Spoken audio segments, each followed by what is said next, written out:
إن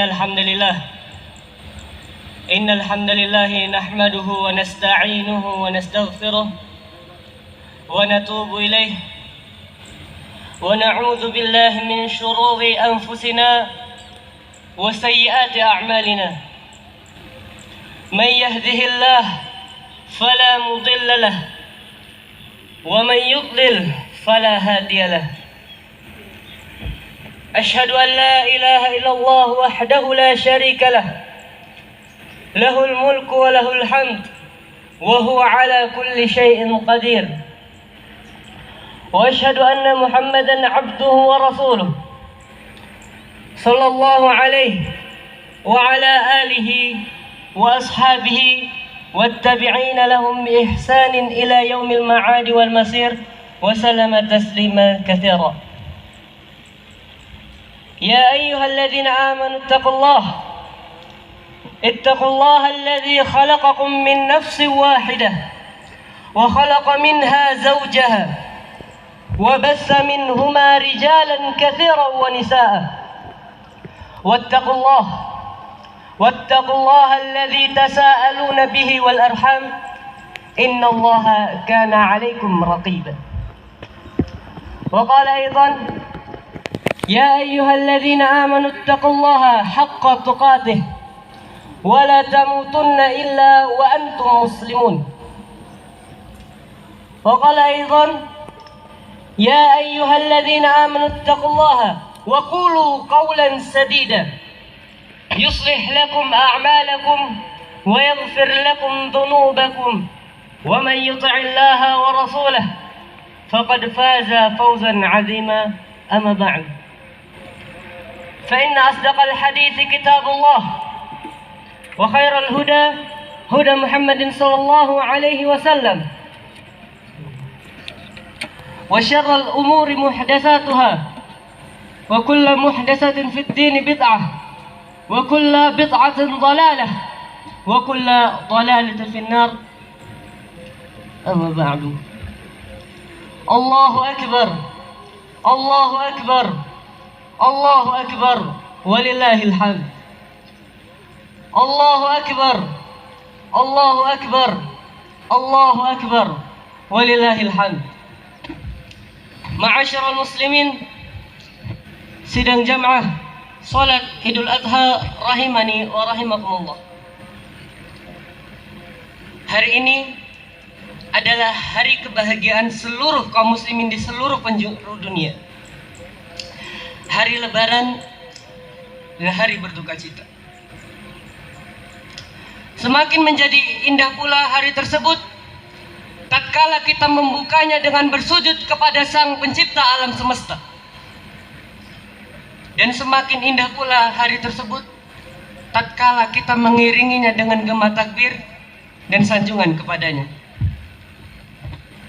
Hari ini adalah hari raya Idul Adha, hari An-Nahr, yang Allah sebutkan juga Al-Hajju Akbar. Dan hari ini merupakan hari yang teragung dari seluruh hari yang ada. Sebagaimana yang Nabi sabdakan kepada kita, Inna a'zamal ayyami 'indallahi tabaraka wa ta'ala yaumun nahr. Sesungguhnya hari yang paling agung di sisi Allah adalah hari An-Nahr, yaitu 10 Dzulhijjah ini. Hari ini pun menjadi hari yang mulia karena terkumpulnya banyak ibadah yang mulia pada hari ini. Bagi para jemaah haji, mereka sekarang sedang melaksanakan ibadah melempar jumrah, tahlik, mencukur rambut, tawaf ifadah dan sa'i. Adapun bagi mereka yang tak mampu atau belum bisa berhaji sekarang, maka mereka melaksanakan sholat Idul Adha dan sebagian mereka lagi menyembelih al-udhiyah. Hari yang kita lalui setiap tahunnya ini selalu mengingatkan kita pada suatu pengorbanan yang sangat hebat. Pengorbanan yang dibawakan oleh ayah dan anaknya, yaitu Nabi Ibrahim alaihissalam dan Nabi Ismail alaihissalam. Pengorbanan yang merupakan bentuk ketundukan yang sangat luar biasa kepada Allah Subhanahu wa ta'ala. Dan kisah mereka berdua ini Allah abadikan dalam Al-Quran. tatkala Nabi Ibrahim alaihi salam tegak mendakwakan tauhid kepada kaumnya, beliau dimusuhi oleh seluruh kaumnya, termasuk ayah yang beliau cintai tatkala itu.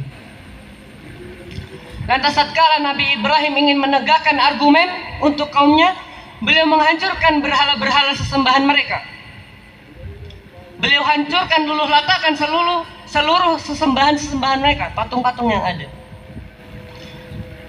Namun tatkala itu kaumnya justru murka dan marah akan perbuatannya, dan bahkan ingin membakar Ibrahim hidup-hidup saat itu juga, membuat api yang sangat besar, yang sangat panas dan begitu bergelora.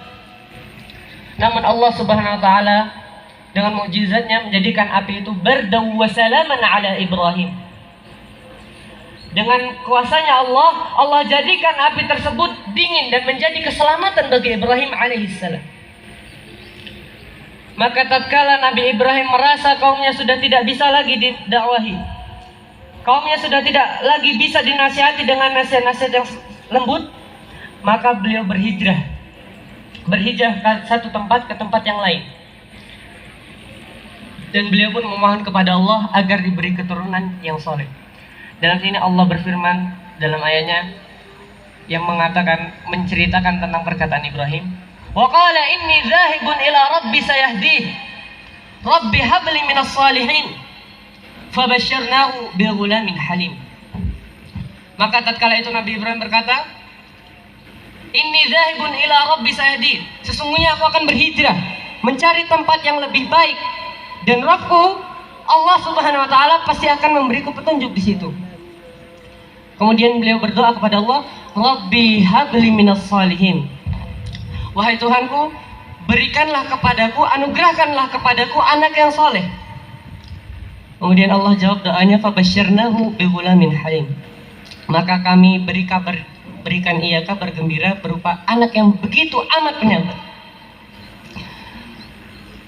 Dan Allah Subhanahu wa taala menggantikan pengorbanan beliau yang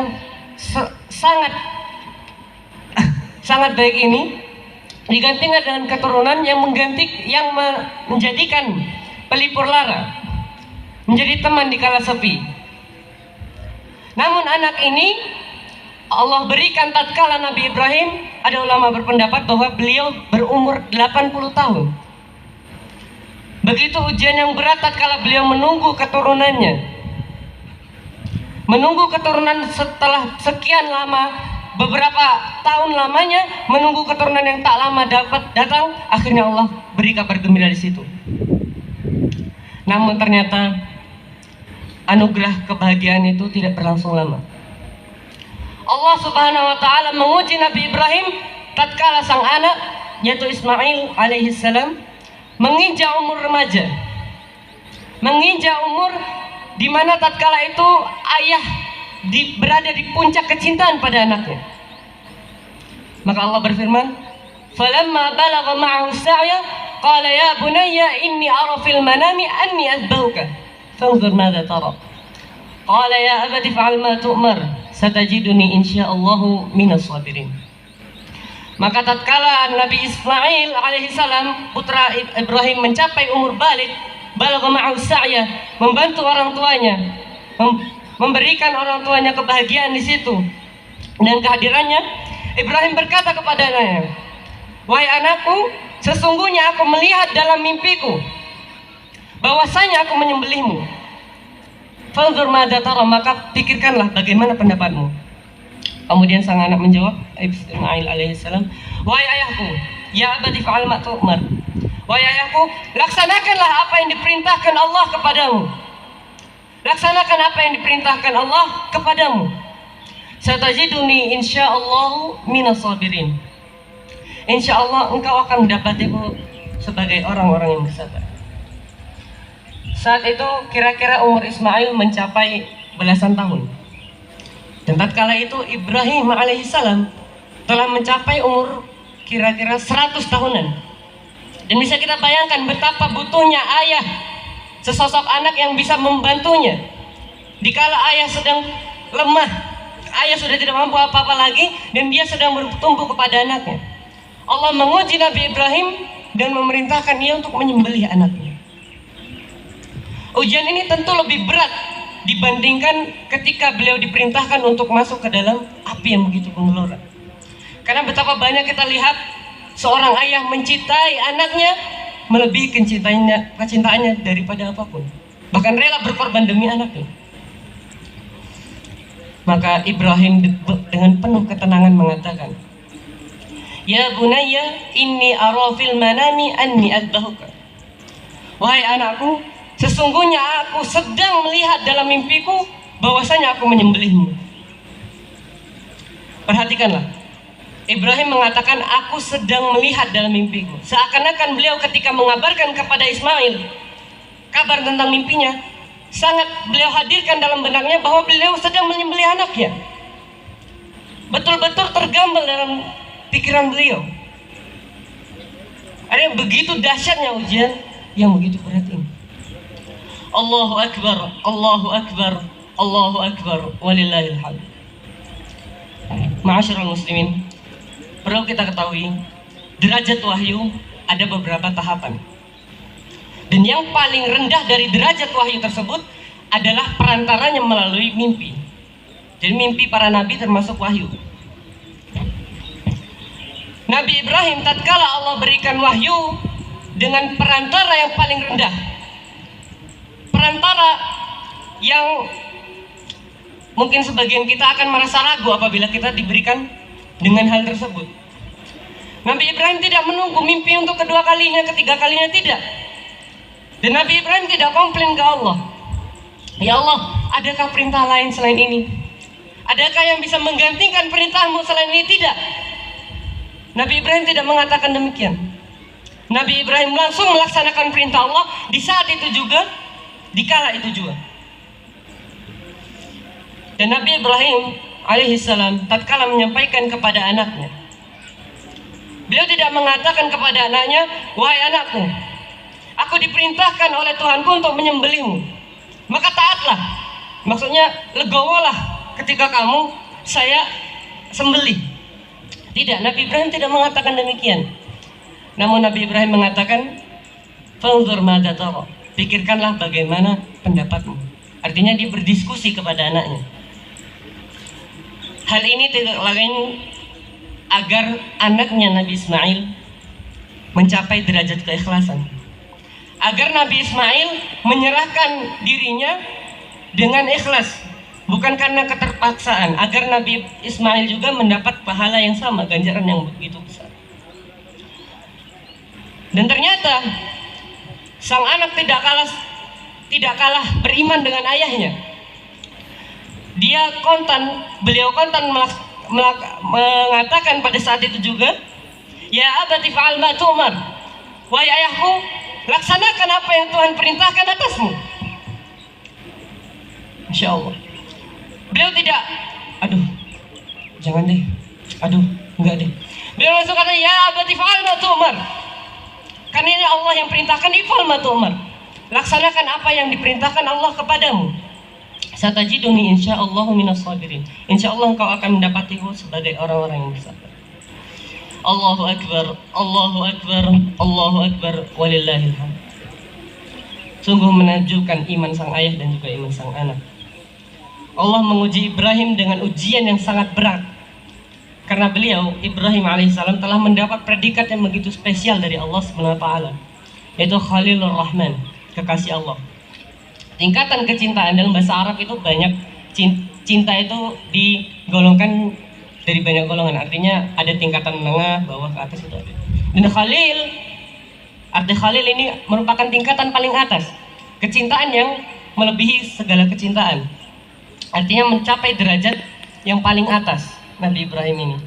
Maka Allah Subhanahu wa taala menguji dia dengan apa yang dia cintai pula. Anaknya Ismail alaihissalam. Sungguh betapa seringnya hamba-hamba Allah kita diuji dengan dunia kita. Entah dengan istri kita, dengan mobil, dengan rumah, dan lain sebagainya. Untuk menunjukkan betapa ketundukan kita kepada Allah, betapa ketundukan kita kepada perintahnya. Allahu Akbar, Allahu Akbar, Allahu Akbar, walillahil hamd. Ma'asyiral muslimin, lantas bagaimana proses penyembelihan Nabi Ismail alaihi salam? Allah Subhanahu wa taala berfirman, "Falamma aslama wa tallahu lil jabin." Maka tatkala keduanya telah berserah diri, Ibrahim dan Ismail, dan Ibrahim membaringkan anaknya di atas pelipisnya, nyatalah kesabaran keduanya. Allah memuji keduanya dengan mengatakan keduanya telah berserah diri. Dan itulah hakikat dari Islam, tunduk dan patuh secara keseluruhan pada perintah Allah Subhanahu wa taala. Dan Ibrahim tatkala itu meletakkan tangannya di atas pelipis sang anak. Supaya apa? Supaya Nabi Ibrahim tatkala melaksanakan penyembelihan tidak melihat anaknya. Sehingga ketika beliau melihat rintihan anaknya merasa sakit, beliau khawatir, beliau akan mundur dari ujian yang begitu berat ini. Karena ujian ini bukan ujian yang remeh. Kita diuji untuk menyembelih anak yang sangat kita cintai. Sungguh ini ujian yang sangat berat. Maka Nabi Ibrahim mengambil langkah itu. Maka tatkala Nabi Ibrahim betul-betul sudah meletakkan anaknya, sudah betul-betul ingin menyembelih anaknya, sudah dalam posisi semuanya sudah siap, maka Allah Subhanahu wa taala berfirman, "Wa nadainahu ayya Ibrahim qad saddaqata ar-ru'ya. Inna kadzalika najzil muhsinin." Kemudian kami panggil dia, "Wahai Ibrahim, sungguh engkau telah membenari ru'ya." Ru'ya itu mimpi. "Inna kadzalika najzil muhsinin." Sungguhnya demikianlah kami memberi balasan kepada orang-orang yang berbuat baik. Artinya, wahai Ibrahim, angkatlah tanganmu, hentikanlah sembelihan tersebut. Sungguh, engkau telah menjalankan perintah dalam mimpimu, dan aku tidak perlu dengan darah anakmu. Sehingga Allah telah betul-betul tahu kesungguhan keduanya dalam melaksanakan perintah Allah Subhanahu wa taala. Inna hadza lahuwal bala'ul mubin. Dan Allah pun berkata dalam ayatnya, sungguh ini ujian yang sangat-sangat berat. Sangat-sangat syadid. Dan akhirnya Allah Subhanahu wa taala memberikan tebusannya. Wa fadainahu bidzibhin adzim. Maka tatkala itu Allah gantikan sembelihannya Ismail dengan sembelihan yang begitu besar. Dan inilah mengapa sekarang di syariatnya Hari Raya Idul Adha, penyembelihan an-nahar ini. Dan setiap kita melaksanakan ibadah ini, pahalanya terus mengujar kepada Ibrahim alaihissalam dan juga Ismail. Masya Allah. Jadi jariah, begitu indahnya keikhlasan tatkala kita menyerahkan seluruh tenaga kita untuk taat kepada Allah Subhanahu wa taala. Allahu Akbar, Allahu Akbar, Allahu Akbar, walillahil hamd. Ma'asyiral muslimin, begitu banyak ibrah dan pelajaran yang bisa kita petik dari kisah berikut tadi. Dan diantaranya yang pertama, dianjurkan untuk berdoa kepada Allah agar mendapatkan anugerah anak yang saleh. Karena tidak ada harta yang paling berharga kecuali anak yang saleh. Kita membutuhkan doa mereka tatkala kita terbaring di tempat yang gelap. Kita terbaring di tempat yang tidak ada yang bisa membantu kita kecuali amal kita. Sebagaimana Nabi bersabda, terputus dari anak Adam segala amalannya kecuali 3 perkara. Amal jariah, dan salah satunya doa dari anak yang saleh. Ibrah yang kedua adalah seorang yang beriman kepada Allah Subhanahu wa taala pasti akan diuji oleh Allah. Allah Subhanahu wa taala berfirman, "Ahasiban nasu ay yutraku ay yaqulu amanna wa hum la yuftanun. Wa laqad fatanna alladhina min qablihim fala ya'lamanna Allahu alladhina amanu fala ya'lamanna Allahu alladhina sadaqu wa la ya'lamanna al-kadzibin." Apakah manusia mengira mereka akan ditinggalkan begitu saja, bermain, melakukan segala kegiatan di dunia ini tanpa kami beri ujian kepadanya? Walaqad fatanna alladziina min qablihim, dan sungguh kami betul-betul telah menguji orang-orang sebelum mereka. Fala ya'lamanna Allahu alladziina shadaqu wa la ya'lamanna al-kadzibin. Maka tampaklah bagi mereka siapa yang betul-betul beriman kepada Allah, siapa yang betul-betul berhak masuk surga, dan siapa yang termasuk al-kadzibin, orang-orang yang berdosa kepada Allah, orang-orang yang termasuk di neraka Allah Subhanahu wa taala. Kita tentu tidak berharap diuji oleh Allah Subhanahu wa taala. Tapi kenyataannya, kehidupan dunia ini memang merupakan medan ujian. Agar kita bisa mengukur sejauh mana Allah mencintai kita. Karena seberat apa ujian yang Allah ujikan kepada kita, maka itulah kecintaan Allah kepada kita. Jadi ukuran kecintaan Allah bisa kita ukur dari bagaimana Allah menguji kita, seberat apa ujian yang Allah timpakan kepada kita. Aqulu qawli hadza wa astaghfirullah li wa lakum wa lisairil muslimina min kulli dhanbin fastaghfiruhu innahu huwal ghafurur rahim. Alhamdulillahi ala ihsanih wa syukru lahu ala taufiqihi wa imtinanihi wa asyhadu an la ilaha illallah wahdahu la syarika lah ta'ziman li sya'nihi wa asyhadu anna Muhammadan 'abduhu wa rasuluhu ad-da'iya ila ridwanihi. Allahumma shalli 'alaihi wa 'ala alihi wa ashabihi wa ikhwani. Ma'asyiral muslimin rahimani wa rahimakumullah jami'an. Kaidah yang ketiga, betapapun berat dan besar ujian yang ditimpa oleh seorang, jika seseorang bertakwa kepada Allah Subhanahu wa taala, pasti ada solusi, pasti ada jalan keluar di sana. Lihatlah Nabi Ibrahim dan Nabi Ismail alaihi wassalam yang bertakwa dan bersabar, bahkan berserah diri kepada Allah Subhanahu wa taala menghadapi ujian tersebut. Karena ujian ini begitu berat, dan apabila kita ditimpakan dengan ujian ini, mungkin kita nggak kuat. Karena inna asyaddun nasil bala al-anbiya, summa salihuna summa al-amsal fa amsal. Karena ujian yang paling berat itu asyaddul bala, ujian yang terberat itu para nabi, kemudian orang-orang saleh dan orang semisalnya. Kalau kita ditimpakan dan ujian gini, apakah kita bisa mampu untuk melaksanakannya? Belum tentu. Tapi mereka berserah diri, bertakwa kepada Allah. Maka Allah kasih solusi di situ dengan memberikan tebusan sebuah sembelihan yang begitu besar. Karena Allah berfirman dalam ayatnya, "Wa may yattaqillah yaj'al lahu makhraja." Barang siapa yang bertakwa kepada Allah, bertawakal kepadanya, maka Allah akan beri dia makhraja, jalan keluar atau solusi. Dengan takwa pasti ada solusi, cepat atau lambat pasti akan datang solusi, jalan keluarnya.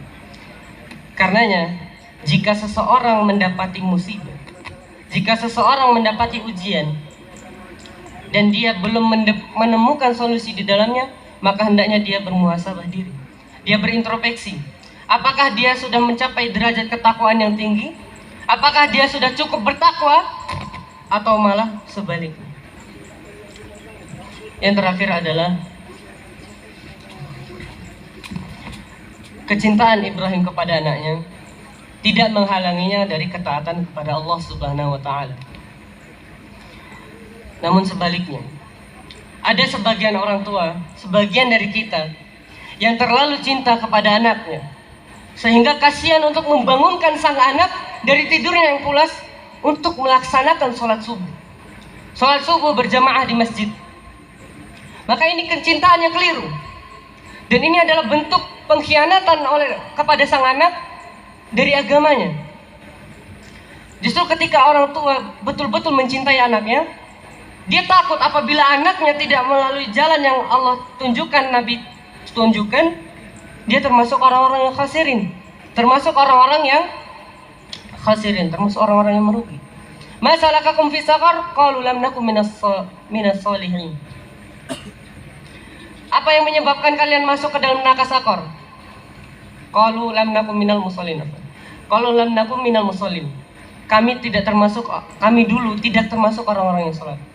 Maka ketika orang tua tahu hakikat dunia ini hanya sementara, dia tidak akan rela melihat anaknya tidur pulas, meninggalkan anaknya di rumah, sedang orang tuanya berangkat ke masjid menjadi imam dan anaknya tidur pulas, melupakan sholat jamaah yang merupakan kewajiban yang begitu besar bagi kaum muslimin. Allahu Akbar, Allahu Akbar, Allahu Akbar. Mungkin itu yang bisa kami sampaikan. Kita memohon kepada Allah agar diberikan anak yang soleh, diberikan kesabaran, ketakwaan, dan juga hidayahnya. Dan semoga dari amalan-amalan kita Allah jadikan ganjaran, Allah jadikan ajar di situ, supaya nantinya kita bisa berkumpul bersama di surga Allah Firdausil A'la. آمين يا رب العالمين. اللهم صل على محمد وعلى آل محمد كما صليت على إبراهيم وعلى آل إبراهيم إنك حميد مجيد. اللهم بارك على محمد وعلى آل محمد كما باركت على إبراهيم وعلى آل إبراهيم إنك حميد مجيد. اللهم اغفر للمسلمين والمسلمات والمؤمنين والمؤمنات الأحياء منهم والأموات إنك سميع قريب مجيب دعوة برحمتك يا أرحم الراحمين، برحمتك يا أرحم الراحمين، برحمتك يا أرحم الراحمين. اللهم لا تدع في مقامنا هذا ذنبا إلا غفرته، ولا عيبا إلا سترته، ولا ضالا إلا هديته، ولا مجاهدا في سبيل الله إلا أغلبته. ربنا لا تزغ قلوبنا بعد إذ هديتنا وهب لنا من لدنك رحمة إنك أنت الوهاب. ربنا آتنا في الدنيا حسنة وفي الآخرة حسنة وقنا عذاب النار، وقنا عذاب النار، وقنا عذاب النار. سبحانك ربك رب العزة عما يصفون وسلام على المرسلين والحمد لله.